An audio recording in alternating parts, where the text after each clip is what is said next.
We're back with Professor Justin Wolfers, economist, host of Think Like an Economist podcast. What happens now?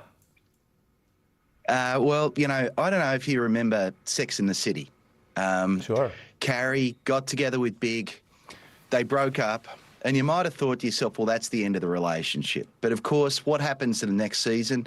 They just go right back to the whole thing. So the story here is the writer's room hasn't changed. It's going to be the same old guys with the same old plot points with a few different constraints. It's hard to bring back either characters that have died or legal powers that have died. But I'm expecting season 2 to be no less chaotic than season 1. More chaos, but even the president acknowledged today, all right, there's a lot he can't do alone. And he said he's not going to work with Congress, which I was discussing earlier in the program. So these other tariffs announced today, 10%, I mean, those expire in a few months. What else can he really do? I mean, it would seem that the whole thing is narrowing. Absolutely, it's narrowing in every sense except the president's rhetoric. So actually, the tariff he put on today is really worth thinking about because I think it shows the economic bankruptcy of this response. This is a Section 122 tariff, which, as you know, he's only allowed to put on for 150 days. So the question is, what problem is this the solution for? Yeah. The president says he's all about getting bargaining power. Well, imagine calling the Chinese and saying, I demand concessions or else I'm going to put this 10% tariff on you. And I'm pretty sure the Chinese know how to wait 150 days and then say, you know what, mate, there's nothing left. Or it could be the president says he's going to onshore manufacturing. But I tell you what, I've talked to some factory owners. No one's going to break ground on a new factory when the tariffs are off before the concrete's even set. What you're left with here actually is a 10% tariff that performs no role except being a tax. So what we have is a pro-tax president. Yeah, and a tax that, again, our very founders fought kings to not be taxed without representation. Here we are, all these years later, so much has changed. Not that, apparently.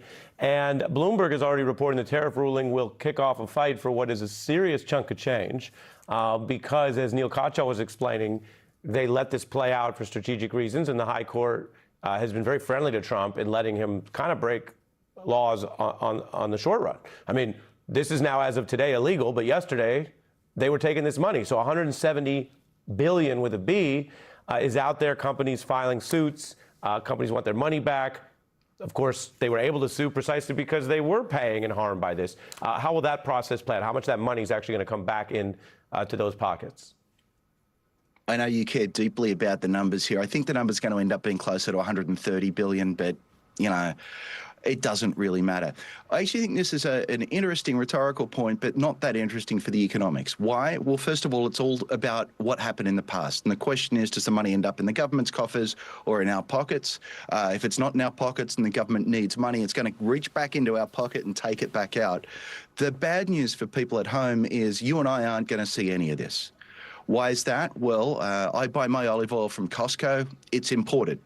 Costco imported the olive oil. Therefore, Costco, in the first instance, paid the tariff. That's who has a claim here. Now, Costco jacked up the price, and I had to pay more for my olive oil, which is deeply disappointing. But Costco's not going to call me and say, Justin, we noticed that you might have paid a little extra, but that was just the price we wanted to charge you. So this whole fight is basically about whether Costco or other American importers get the money or the government pockets the money. So if that's the case, I haven't seen any of that.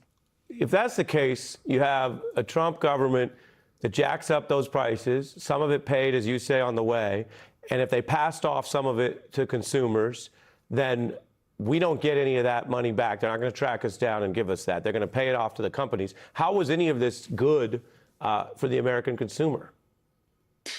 Mate, it's not. So, look, I know you're the lawyer here, but here's a very simple rule of thumb. If you're going to institute a policy that's going to upend your own economy, the global economy, foreign relations, and change our position in the world, probably best to check that it's constitutional first.